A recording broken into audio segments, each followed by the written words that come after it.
আমাদের এখানে এখন বৃষ্টি হচ্ছে, আর বৃষ্টি দেখে আমি ঠিক সহ্য করতে পারছি না। আমি এখন বাইরে বেরোবো বৃষ্টিতে ভিজেই। দেখো তারাও ব্যাক ক্যামেরাটা দেখায় শুধু বৃষ্টিটা।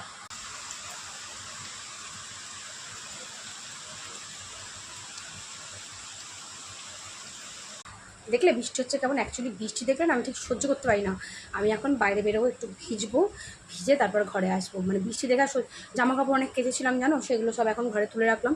যেহেতু বৃষ্টি নেমে গেল, তাই ভাবলাম একটু ছোট্ট করে তোমাদের আপডেট দিই যে এখন একটু বৃষ্টিতে ভিজবো। তোমরা কী করছো বলো? তোমাদের ওইদিকে সবার বাড়ির জায়গায় কি বৃষ্টি হচ্ছে? আমাদের এখানে কিন্তু বৃষ্টি হচ্ছে। ওয়েদারটা বৃষ্টি হলে কেউ, ওয়েদারটা একদম ঠান্ডা হচ্ছে না গো, একটা ভ্যাপসা মারা একটা গরম রয়েছে। আপাতত বৃষ্টিতে একটু ভিজে নিই, তারপরে আবার তোমাদের সাথে গল্প করবো, অবশ্যই করবো। আর ব্লগ তো কন্টিনিউ করছি তোমাদের দেবো বলে। তো কার কার বাড়িতে বৃষ্টি হচ্ছে, মানে বাড়িতে কার কার বাড়ির জায়গাতে বৃষ্টি হচ্ছে সেটা বলো। কারণ এমন না যে শুধু বাড়িতেই বৃষ্টি হবে, একদমই না। কোথায় কোথায় কার কার বাড়িতে ওখানে বৃষ্টি হচ্ছে বলো। আমাদের শ্যামনগরে কিন্তু বৃষ্টি হচ্ছে এখন। তো চলো আপাতত বৃষ্টিটা একটু উপভোগ করে নিই।